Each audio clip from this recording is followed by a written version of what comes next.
இந்த video skip பண்ணாம பாருங்க. அப்பதான் நான் என்ன விஷயம் சொல்றேன்னு உங்களுக்கு புரிய வரும்.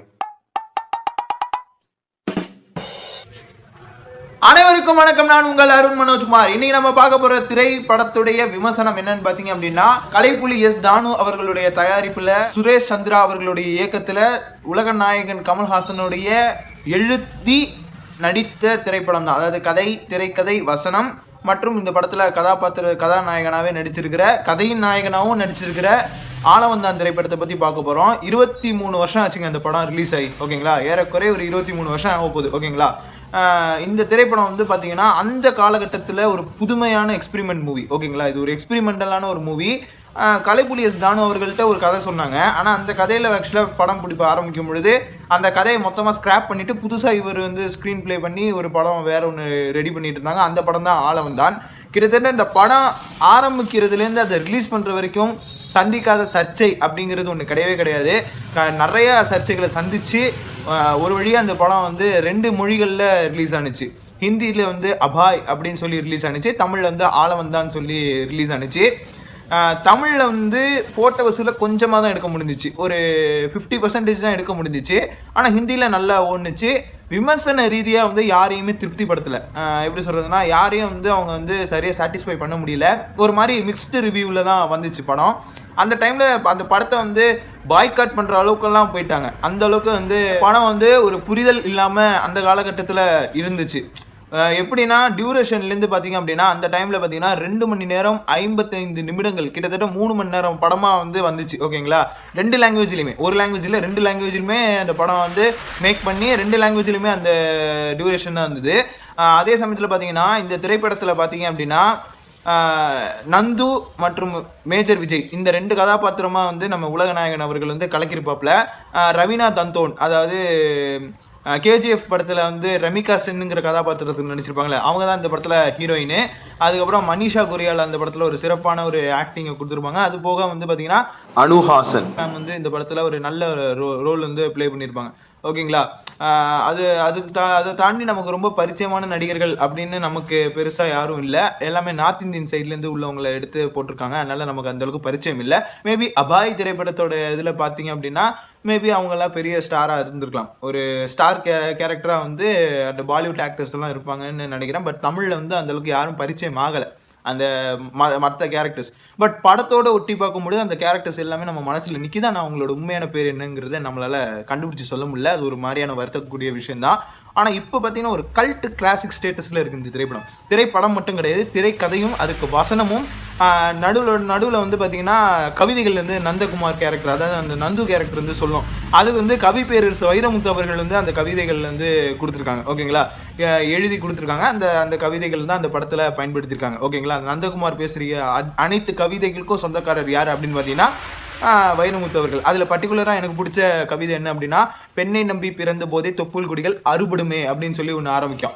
அது கிட்டத்தட்ட ஒரு 32 செகண்டுக்கு மூச்சு விடாமல் அந்த கவிதையை வாசிப்பாப்புல. அதுவும் ஒரு ஜெயில் சீக்வன்ஸ் ஒன்று வரும். அந்த சீக்வன்ஸில் செம்மையாக அதை கன்வே பண்ணியிருப்பாப்புல உலகநாயகன் கமல்ஹாசன் அவர்கள், அதாவது நந்து கேரக்டரில்.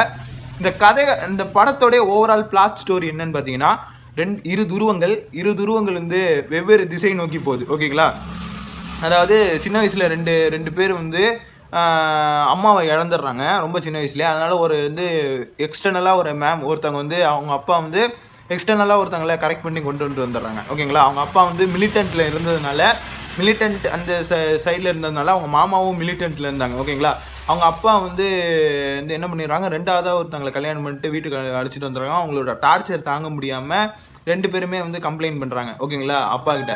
அப்போ என்ன ஆகுதுன்னா, இந்த 2 பேரில் ஒருத்தங்க தான் அவங்க மாமாவோட தங்குற மாதிரியான சுச்சுவேஷன் அமையுது. இதுலேருந்து 2 பேரும் டாஸ் போட்டுக்கிறாங்க. கடைசியில் பார்த்தா மூத்தவன் அவங்க அப்பா அம்மாவோட இருக்கிற மாதிரி, அவங்க அப்பா ஸ்டெப் மதரோட இருக்கிற மாதிரி, இளைவன் மட்டும் அவங்க தாய் மாமனோட போய் மிலிட்டன்ட்டில் அதாவது ஆர்மி ஸ்கூல் மிலிட்ரி ஸ்கூலில் படிக்கிற மாதிரியான சுச்சுவேஷன் தள்ளப்படுது. நந்து அவர்கள் மாட்டிக்கிறாரு, விஜய் அவர்கள் எஸ்கேப் ஆயிடுறாரு. கிட்டத்தட்ட ஒரு டாஸில் ஒரு காயின் சுண்டுதலில் மாறுது. அப்போ நந்துவோடைய வாழ்க்கை இருள்மயமாக போகுது. இவரோட வாழ்க்கை ஒரு நடைமுறை வாழ்க்கை, அதாவது விஜய் அவர்களோட வாழ்க்கை ஒரு நடைமுறை வாழ்க்கை. ஆனாலும் அதில் ஒரு ரிஸ்கி ஃபேக்டர் என்ன அப்படின்னு பார்த்தீங்கன்னா, இவர் டிஃபென்ஸில் மிலிட்டண்ட்டில் ரொம்ப பெரிய ஹை ரேங்கிங் போஸ்ட்டில் இருக்கார். அதாவது மேஜர் அப்படிங்கிற ரேங்கிங் போஸ்ட்டில் இருக்கிற ஒரு ஆஃபீஸராக இருக்கார். அவர் வந்து ஒரு பத்திரிகைக்கார பெண் வந்து கல்யாணம் பண்ணிக்கிறார். அதாவது அந்த இளமை பருவத்திலேருந்து அந்த பள்ளி பருவத்திலேருந்து இளமை பருவத்துக்கு வர கமல்ஹாசன் சொல்கிறேன். இவர் வந்து பெண் மீதான நம்பிக்கையை போயிடுது. காரணம் என்னன்னா, சித்தி கொடுமை எப்படி இருக்குங்கிறது நான் சொல்லணும்னு அவசியம் இல்லை. அது வந்து ரொம்ப அனுபவிச்சிருப்பாப்புல. அதனாலே பெண் மீதானதும் ப்ளஸ் அவருக்கு ஒரு ட்ராமா இன்ஃபெக்ஷன் சிண்ட்ரோம் ஒன்று நடந்ததுனால அவர் வந்து கிட்டத்தட்ட ஒரு பைத்தியமாகிற ஸ்டேஜில் இருப்பார். ஓகேங்களா? ஆனால் பயங்கர விவரமான பைத்தியமாக இருக்கும். சாதா பைத்தியம் இல்லை, விவரமான பைத்தியம். அதை அடிக்கிறது ரொம்ப கஷ்டம். ஓகேங்களா? அதனால் அவரை வந்து நந்து கேரக்டர் வந்து அங்கே செல்லில் அடைக்கப்படுது. இங்கே விஜய் அவர்கள் வந்து ரொம்ப சராசரியான ஒரு நார்மல் லைஃப்பை லீட் பண்ணிட்டு போகிறாரு. அங்கே பார்த்தீங்கன்னா ஒரு நியூஸில் வந்து நியூஸ் ரீடராக ஒரு ஜேர்னலிஸ்ட்டாக இருக்கிற பெண்ணை வந்து கல்யாணம் பண்ணணுங்கிறதுக்காக அதை லவ் பண்ணியிருக்காங்க. லவ் பண்ணும் பொழுது சில சமயம் நம்ம தலைமை ப்ளே பாய் இல்லையா, நல்லா ஊடால விளையாண்டுட்டு அதுக்கப்புறம் பார்த்தீங்க அப்படின்னா இவங்க கன்சீவ் ஆகிருப்பாங்க. வேறு வழியே இல்லை, கல்யாணம் பண்ணி தான் ஆகணும் அப்படின்னு சொல்லி இவங்க கட்டாயப்படுத்துகிறாங்க. ஸோ இது வந்து அங்கே இருக்கிற ஃபேமிலியிலலாம் ஒத்துக்கிட்டாங்க. ஆனால் அவரோட அண்ணன் நந்து வந்து ஒத்துக்கலை. ஏன்னா இவன் நம்ம சித்தி மாரியே பண்ணுறா பாரு, நான் கர்ப்பமாக இருக்கேன்னு சொல்கிறேன் பாரு அப்படி இப்படின்னு ஒரு ஜெயில் சீக்வன்ஸ். அந்த ஜெயில் சீக்வன்ஸு தான் கிட்டத்தட்ட அந்த படத்தோடைய ஸ்டோரி பிளாட்டே. ஓகேங்களா? அந்த ஸ்க்ரீன் பிளே அந்த மேக்கிங் எப்படின்னா 2 வருஷம் இந்த படத்தை எடுத்திருக்காங்க. ஓகேங்களா? ஒரே சீனை ரெண்டு தடவை எடுக்கணும். ஒரே சீனை ரெண்டு தடவை எடுக்கிற மாதிரி இருக்கும். அதாவது நந்துவும் விஜய்ங்கிற 2 காம்பினேஷனுக்காக 2 வருஷம் ரெண்டு சீனுமே ஒரே மாதிரி எடுக்கணும், ஒரே கண்டினியூட்டியோடு எடுக்கணும். அந்த ஆர்ட் ஒர்க்கு, கேமரா ஒர்க்கு இதெல்லாம் வந்து ப்ரில்லியண்ட்டாக ஒர்க் பண்ணியிருப்பாங்க. ஓகேங்களா? அதை தவிர்த்து கிராஃபிக்ஸில் பயங்கரமாக பின்னி எடுத்திருப்பாங்க. அந்த டைமில் கிராஃபிக்ஸில் பெருசாக எதுவுமே கிளிக் ஆகிருக்காது. ஆனால் இந்த படம் பயங்கரமாக கிளிக் ஆகிருக்கும். எஸ்பெஷலி இந்த கார்ட்டூனைஸ் பண்ண சில இடங்கள்லாம் பார்த்திங்க அப்படின்னா ஒரு வீடியோ, அதாவது அந்த சில சீன்ஸ்லாம் வந்து ரத்த காட்சிகள் அதிகமாக இருக்குது, வயலேஷன் சீன்ஸ் நிறைய இருக்குங்கிறதுக்காண்டி பார்வையாளர்களுடைய நலன் கருதி ப்ளஸ் சென்சார் போர்டு வந்து இது அப்ரூவல் கொடுக்கணுங்கிறதுக்காக சில சீன்ஸை அப்படியே கார்ட்டூனைஸ் பண்ணி அதை வந்து பயங்கரமாக ப்ரில்லியண்ட்டாக அதை ப்ரெசென்ட் பண்ணியிருப்பாங்க. அது வந்து இது வரைக்கும் தமிழ் சினிமா வரலாற்றில் அப்படி வந்து நிகழ்வுகள் அதிகமாக நடந்ததில்லை. இந்த படத்தில் ஒரு 5-6 நிமிஷம், ஒரு 5-10 நிமிஷத்துக்கு குறையாமல் வந்து பார்த்திங்க அப்படின்னா கார்ட்டூன் சீக்வன்ஸ் நிறையா வரும். அது எஸ்பெஷலி கொலை பண்ணுற சீக்வன்ஸ்லாம் அது வரும். ஏன்னா ரத்த காட்சிகள் அதிகமாக இருக்கிறதுனால அது வயலேஷன் கண்டென்ட்டுக்குள்ளே போகிறதுனால அந்த சில சீன்ஸை மட்டும் கார்ட்டூனைஸ் பண்ணியிருப்பாங்க. அது போக இதில் சில விஷயங்கள் புதுமையாக பண்ணியிருப்பாங்க. ரிவர்ஸ் ஷாட்லாம் எடுத்திருப்பாங்க. ஒரு சீனை வந்து ஒரு இதில் ஷூட் பண்ணிவிட்டு அதை அப்படியே ரிவர்ஸில் பண்ணி ஒன்று பண்ணியிருப்பாங்க. அதுவும் சில சீன், அதாவது அந்த கடவுள் பாதி மிருகம் பாதிங்கிற சாங் வந்து 2 இடத்துல பிளேஸ் ஆகும். ஒரு இடத்துல பார்த்தீங்க அப்படின்னா நந்தகுமார் மட்டும் பாட்டு பாடுற மாதிரி, இன்னொன்று வந்து பார்த்தீங்கன்னா ஒரு டியூட் மாதிரி 2 பேர் பாடுவாங்க. அதே மாதிரி வரும். அதில் அந்த பாட்டு ஒரு சிங்கரஸாக வந்திருப்பாங்க. அவங்களுடைய நடிப்பு வந்து ரொம்ப பிரமாதமாக இருக்கும்.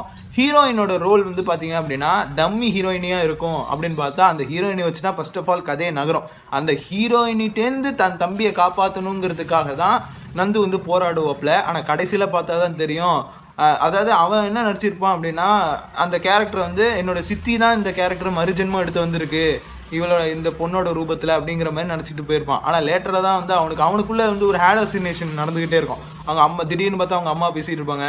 திடீர்னு பார்த்தா ஒரு போஸ்டரில் ஒரு பொண்ணு வந்து பார்க்குறதுக்கு நல்லாயிருக்கும். அதாவது மனிஷா குரியலில் தான் அவங்களுடைய கதாபாத்திரத்தை பார்த்துட்டு நந்துக்கு வந்து அந்த கதாபாத்திரத்து மேலே லவ் வந்துடும். ஒரு ஹாலோசினேஷன் தான், எல்லாமே ஹாலோசினேஷன் தான். ஆனால் கிளைமேக்ஸில் வந்து அதே ஹாலோசினேஷன் வந்து உன்னோட சித்தி தான் ஆல்ரெடி இறந்துட்டா, நீ திரும்பி வந்து இன்னொருத்த ஏன் கொல்லன்னு நினைக்கிறேன்னு சொல்லி அவங்க அம்மா கேரக்டரே வந்து கடைசியில் சொல்லும்போது இதை ஏன் நீ முதல்ல சொல்லலை அப்படின்னு சொல்லி பண்ணுறதெல்லாம் பார்க்கும்பொழுது ஒரு சிறுபுள்ளத்தனமான ஒரு நடிப்பை வந்து அந்த இடத்துல வெளிப்படுத்தியிருப்பார். அதாவது அந்த கதாபாத்திரம் இன்னும் சின்ன பிள்ளையாகவே இருக்குது, ஆனால் பயங்கர நாலேஜபுளான ஒரு சின்ன பிள்ளையாக இருக்குது.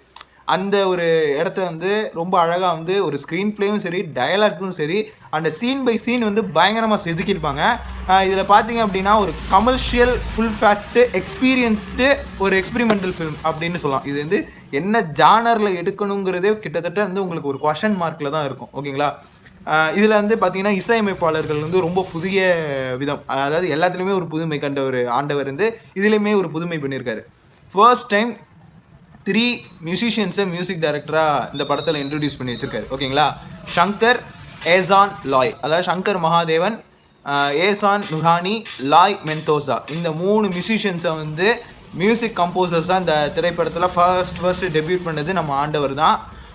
2 லாங்குவேஜுக்குமே அவங்க தான் மியூசிக் போட்டிருக்காங்க. ப்ளஸ் இந்த படத்துக்கு பேக்ரவுண்ட் ஸ்கோர் கொடுத்தது யாருன்னு பார்த்தீங்க அப்படின்னா மகேஷ் மகாதேவன். அதாவது அந்த சங்கர் ஏசான்லாயோட குரூப்லேயே ஒருத்தர் வந்து தனியாக ஸ்பெசிஃபிக்காக வந்து இந்த படத்தில் வந்து பேக்ரவுண்ட் ஸ்கோர் கொடுத்துருக்காரு. அந்த படத்தோட பாடல்களுக்கும் அந்த காட்சி அமைப்புக்கும் ஏற்ற மாதிரியான சில சவுண்டிங்ஸு, அதுக்கப்புறம் பார்த்தீங்க அப்படின்னா அதுக்கேற்ற பிஜிஎம்லாம் வந்து அந்த டைம்லேயே பயங்கர ஃப்ரெஷ்ஷாக கொடுத்தது வந்து மகேஷ் மகாதேவன் அவர்கள் தான்.